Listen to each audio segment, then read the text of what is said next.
श्रावण कृष्ण पक्ष को होने वाली कामदा एकादशी की व्रत की कथा इस प्रकार है। युधिष्ठिर ने पूछा, भगवान आप मुझे श्रावण मास के कृष्ण पक्ष की एकादशी की सविस्तार कथा सुनाइए।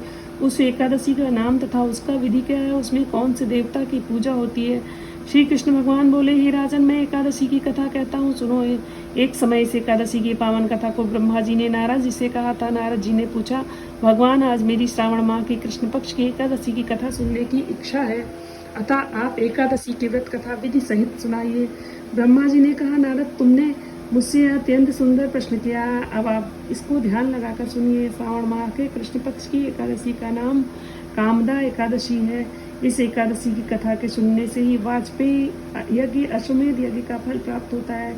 काम का एकादशी या कामदा एकादशी के व्रत में शंख चक्र गदाधारी विष्णु भगवान की पूजा की जाती है। जो मनुष्य इस एकादशी को धूप दीप नैवेद्य आदि से भगवान विष्णु की पूजा करते हैं, उन्हें गंगा स्नान के फल से भी बड़ा फल मिलता है। यही फल सूर्य ग्रहण, चंद्र ग्रहण, केदार और कुरुक्षेत्र में स्नान करने से मिलता है। श्री विष्णु भगवान के पूजन का फल समुद्र और वन सहित पृथ्वी दान करने और सिंह राशि वालों के गोदावरी नदी में स्नान करने के फल से भी अधिक होता है।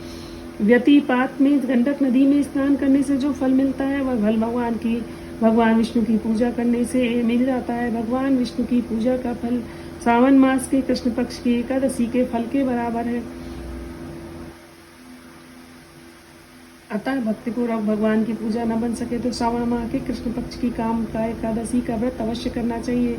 आभूषण से युक्त बछड़ा सहित गोदान करने से जो फल मिलता है, वह फल काम का एकादशी के व्रत से मिलता है। जो उत्तम द्विज श्रावण माह में कृष्ण पक्ष की कामदा एकादशी का व्रत करते हैं तथा श्री विष्णु भगवान की पूजा करते हैं, उनसे समस्त वेद, नाग, किन्नर, पितृ आदि की पूजा हो जाती है।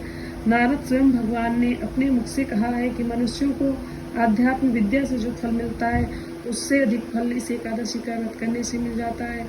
इस व्रत के करने से मनुष्य अंतिम समय अनेक दुखों से युक्त होकर यमराज तथा नरक के दर्शन नहीं करता। इस एकादशी के व्रत तथा रात्रि के जागरण से मनुष्य को कोई योनि नहीं मिलती और अंत में वह स्वर्गलोक हो जाता है।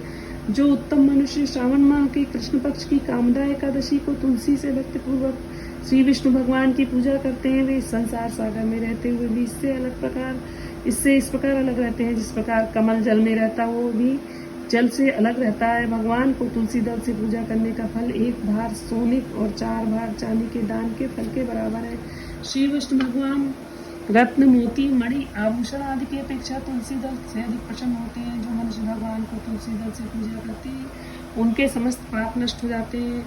नारद में स्वयं भगवान की अत्यंत प्रिय से तुलसी जी को नमस्कार करता हूँ। तुलसी जी के दर्शन मात्र से मनुष्य के समस्त पाप नष्ट हो जाते हैं और शरीर के स्पर्श मात्र से मनुष्य पवित्र हो जाता है। तुलसी जी को जल से स्नान कराने से मनुष्य की समस्त यम यातनाएं नष्ट हो जाती हैं। जो मनुष्य तुलसी जी को भक्तिपूर्वक भगवान के चरण कमलों में अर्पित करता है, उसे अवश्य मुक्ति मिलती है। जो मनुष्य एकादशी के दिन भगवान के सामने दीपक जलाते हैं, उनके पितृ स्वर्गलोक में शुभा का पान करते हैं। जो मनुष्य भगवान के सामने घी या तिल के तेल का दीपक जलाते हैं, उनको सूर्यलोक में भी सहस्त्रों दीपकों का प्रकाश मिलता है।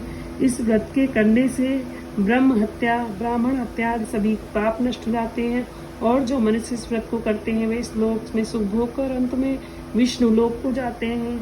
इस कामदा एकादशी या कामिका एकादशी के महात्म के श्रवण या पठन से मनुष्य स्वर्ग लोक को जाते हैं। इस कथा का सार ये है, भगवान विष्णु सर्वोपरि हैं। वे अपने भक्तों को निश्चल भक्ति से सहज ही प्रसन्न हो जाते हैं। तुलसी जी भगवान जी की विष्णु को बहुत प्रिय है, भगवान विष्णु की प्रिया है। भगवान हीरे, मोती, सोना, चांदी से इतने प्रसन्न नहीं होते जितनी प्रसन्नता उन्हें तुलसी अर्पण करने से होती है। तो इस एकादशी, कामदा एकादशी के व्रत की इस कथा को मैं समाप्त करती हूँ। राधे राधे राधे, जय श्री कृष्ण। ओम नमो भगवते वासुदेवाय नमः। ओम नमो भगवते वासुदेवाय।